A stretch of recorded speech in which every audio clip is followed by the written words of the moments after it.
কবি রজত শুভ্র মজুমদারের লেখা কবিতা সাদা কাশফুল আমার খুব পছন্দের, ভুল ত্রুটি মার্জনীয়। অন্তহীন ছড়িয়ে আছে সাদা কাশফুল, নদীর এপার থেকে উচ্ছল সাদা বক উড়ে যাচ্ছে আকাশের দিকে। ওই কি তিলোত্তমা? খোলা চুল, লাজুক তিলোত্তমা সেই? সে তো চলে গেছে ওই পারে কতদিন আগে, অন্ধকারে রক্তাক্ত ডানা মেলে। তবে কেন এই সচকিত ফিরে আসা? কেন এই উৎসব মুখরতা? সাদা চুড়িদার, ওড়না? সে কি ফের এসেছিল সত্যি?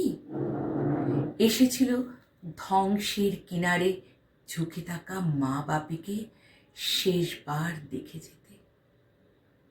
দেখে নিয়ে চলে যাচ্ছে নদী পেরিয়ে দূরে আকাশে, আরো দূরে নিজস্ব নির্জন ছায়াপথে, মহাশূন্যে, যেখানে ধর্ষিতার এফআইআর লেখা আছে। নিচে অন্তহীন ছড়িয়ে আছে সাদা কাশফুল, আর আমার স্নানের জল রক্ত হয়ে আছে। নমস্কার।